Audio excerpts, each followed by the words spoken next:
Hey everybody, this is my thoughts on Darkspore. This is a sort of Diablo clone kind of thing that was developed by Maxis and published by EA in April of 2011 for PC exclusively. And yes, it is sort of related to Spore in that it uses some of the same tech, namely the creature creator that Spore used, only in this one is used for a significantly different effect and is called the Hero Editor instead. The thing is that, honestly, I was not really prepared to put together a video on this. I've actually had it sitting on my shelf for years at this point. I picked it up at my bargain bin for like $5, and I just never installed it and played it. But now I kind of have to because the game is actually shutting down on March 1st of this year, of 2016.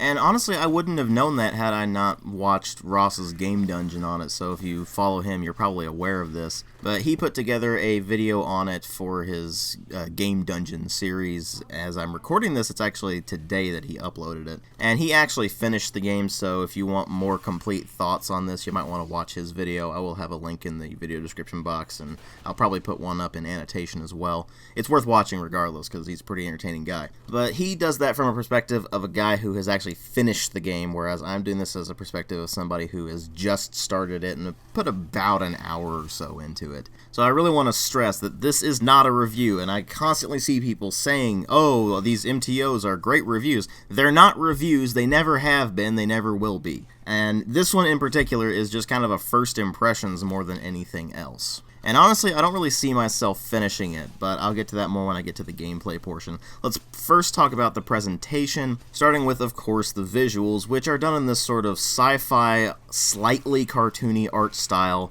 with a lot of over-exaggeration in the blood and gore department. I mean, you'll smack things and they'll basically explode in a shower of blood and gore. And I was actually kind of surprised at that, considering the game got the T rating.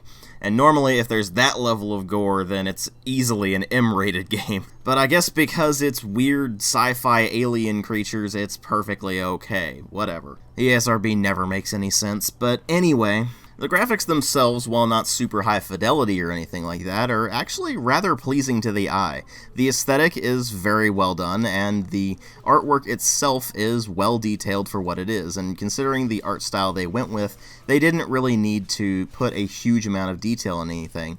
So it's actually pretty good that it has a lot of really nice particle effects, and it's got a very nice, bright, colorful aesthetic in a lot of spots.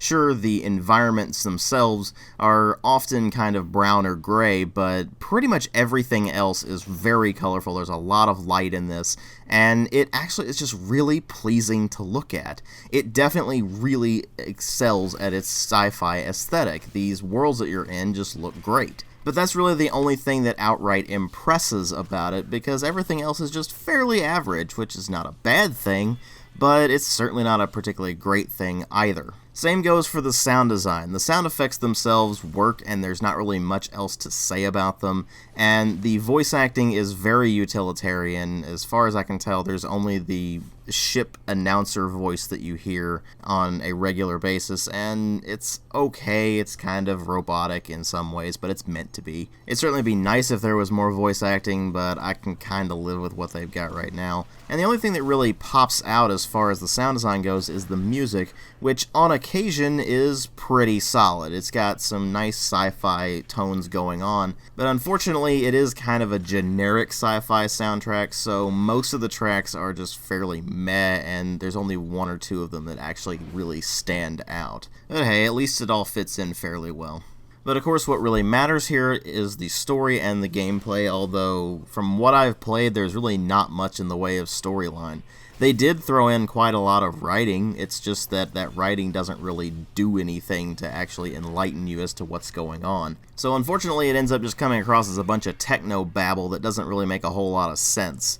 The basic idea that I can piece together is that there was some creator race called the Crogenitors, and they did a bunch of genetic manipulation using something called eDNA, which created weird, uncontrollable creatures called the Darkspore, which started to completely annihilate the Crogenitors and their empire. You apparently play as one of the last of them, and you need to take your heroes, which are a bunch of these aliens that the Crogenitors created, in order to deal with the a Darkspore threat, and you're basically supposed to go and purge the Darkspore from the galaxy. It's ultimately an extremely thin plot, and as far as I can tell from what I've seen and read, it doesn't seem to actually go anywhere. You just finish the game, you've purged the Darkspore from the galaxy, yay! Now move on to the multiplayer, because apparently you can't go back and actually replay the campaign anymore, because reasons. So it's simultaneously good and bad that the single-player campaign storyline is really not engaging or interesting at all, because you can focus on the gameplay, and it's obvious that they didn't really center too much on the plot itself, even though they do try to shove it in your face quite a bit. So what is the gameplay like? Well, I mentioned already that this is kind of a Diablo clone, and it's that in the respect of you run around with your character, you gradually level up, you have these various abilities that you can trigger, you whack things in the face, you get occasional loot drops, and that's pretty much it. The major twist on things is that the equipment you find is actually attached to your various heroes, and you have a wide selection of heroes to choose from and swap in and out of your squad. You can have 3 heroes in your squad at any given time, and you can swap out between them in the middle of a particular level. So, say for instance, you've got a character who is taking a lot of damage, you can switch over to another hero who, for example, doesn't suffer extra damage from the particular type of enemies you're fighting, or is just better suited to the situation and also has full health at the time, and you can just wreck house and go back to that other hero to heal up and everything once the immediate danger has passed. And certain heroes are going to be better at certain situations than others. Some of them are better at crowd control, some of them are just full-on damage, some of them are tanky. It just depends. And as you level up and progress through the game, you're going to unlock a bunch of different heroes, each of which has to be customized individually. This brings up the hero editor and the equipment system. You'll find equipment drops throughout the game, and there'll be all sorts of different things. You'll find things like eyes, or plates, or nettles, or spikes, or something of that nature, as well as, in some cases, just straight up weapons that you can actually put on your various characters. So, for example, the character Blitz can get these claw weapons that he can smack things with, and you'll find claws as you go through the game, and you can attach them to that hero, and he'll, of course, become more powerful.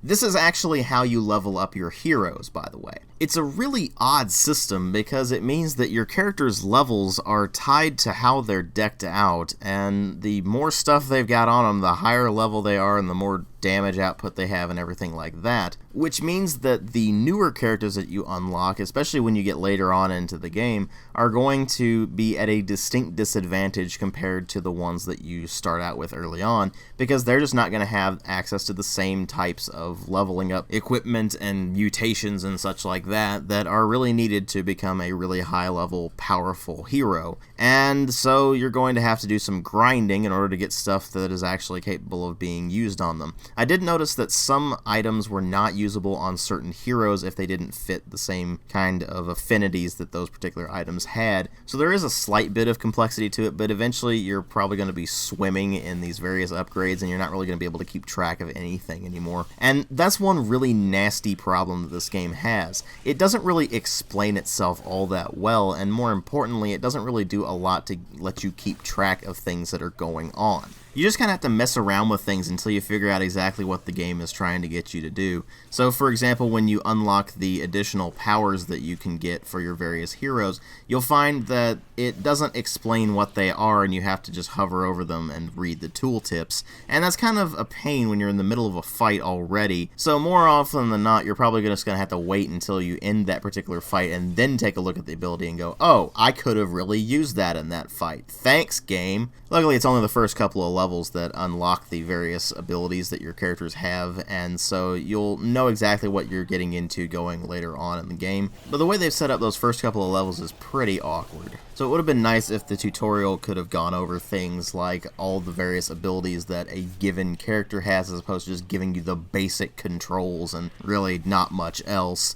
And more importantly, it would be nice to be able to just look at the various heroes and be like, oh, okay, that's what those abilities are before before I get into combat. And while you can do that for the various heroes that you eventually can unlock, you can't do that for the first 3 heroes because the game just automatically gives them to you. So while you do have to put up with it only for a short while, it is still a rather annoying while that you do have to put up with it. And it's after that that you realize how ridiculously repetitive the game is. Every single level is exactly the same. You go from point A to point B, you slaughter every single Darkspore in your way, and you get to the ending teleport, in which case you will have to fight off a horde of enemies that will spawn in a sort of wave pattern, and you'll eventually fight a boss for that particular level, after which you will return to your ship, you will upgrade your heroes, you will swap heroes in and out of your squad, and you will repeat the process ad nauseum. I guess it's a good thing then that they give you quite a lot of heroes to mess around with, but at the same time it does make it kind of boring because you're basically doing what a MOBA does. You select a couple of characters and then you just run into the fight and you repeat the same handful of abilities over and over and over again until you get to the end of the level and you win. Only instead of being like a MOBA where it's actually player versus player and there is some sort of strategy involved, it's really just kind of clicking on things until they die in this. And thus I can very easily see why this game is kind of forgotten. It's pretty repetitive and frankly rather boring when you get down to it. The thing is, it doesn't deserve the fate that it has been resigned to. Sure, it's a fairly boring game. It doesn't deserve to be rendered unplayable. This is the future of gaming if we continue with the always online DRM. Eventually, the company is just going to shut down the server and you will never be able to play that game again. We've seen this before with MMOs, but at least in that particular instance, you can understand it. Okay, it's an MMO, it requires a lot of upkeep. If it's no longer being profitable for the company, and in fact is becoming a money sink, it stands to reason that they would try to cut back on it and of course eventually shut down official support for it. Because again, an MMO requires a lot of upkeep. A game like this doesn't. There is absolutely no reason for this game to have been always online in the first place other than the simple fact that they did it for DRM reasons. You have your product key and then you have to always be connected to the internet in order to be able to play it because you have to be connected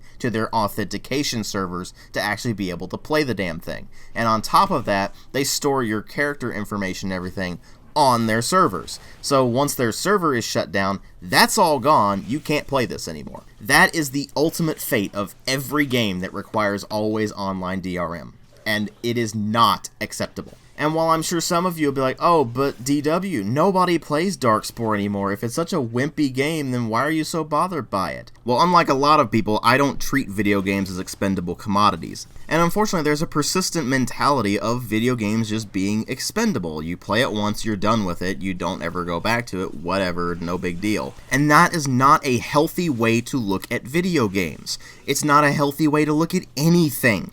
Books, movies, TV shows, you name it. It is not healthy to look at all of those as expendable entertainment. No matter how bad a game is, it does not deserve the fate of being completely unplayable. And we've already seen the effects that always on DRM has on the consumer when the game is fresh, like say Diablo 3 or SimCity 2013. What's happening to Darkspore is the worst possible scenario with that.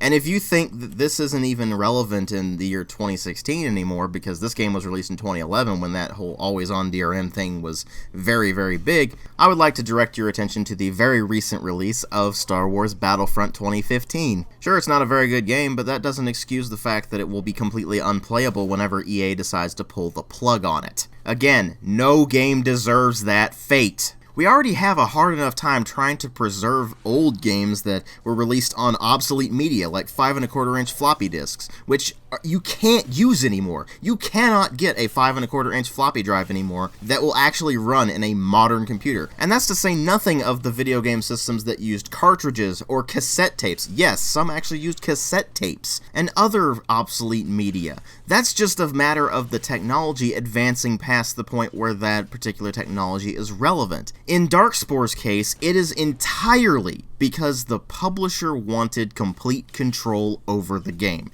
That is what Always Online DRM is about. It is about the publisher having complete control over the game. And if they decide to pull the plug, they will pull the plug, and you will no longer be able to play that game ever again. Because they're not going to release a patch afterwards that will actually fix this. The online stuff is fully integrated into the game. So if Darkspore is going to suffer an undignified death, let's at least use it as the prime example of why Always Online DRM should never be a thing ever. Because most people don't really understand why this is a problem.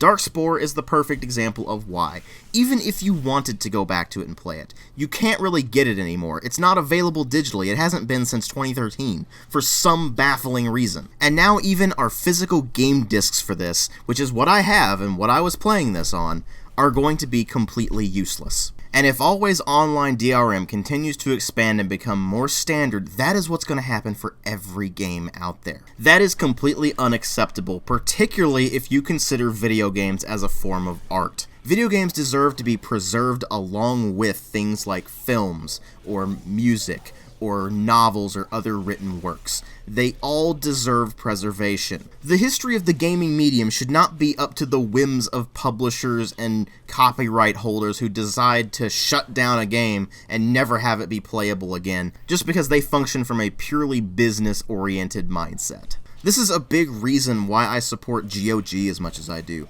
Being able to play any game from any era at any time is a huge deal for me. And that's why we constantly need to remind developers and publishers why Always On DRM, and any other form of DRM for that matter, is not acceptable. Thanks for watching.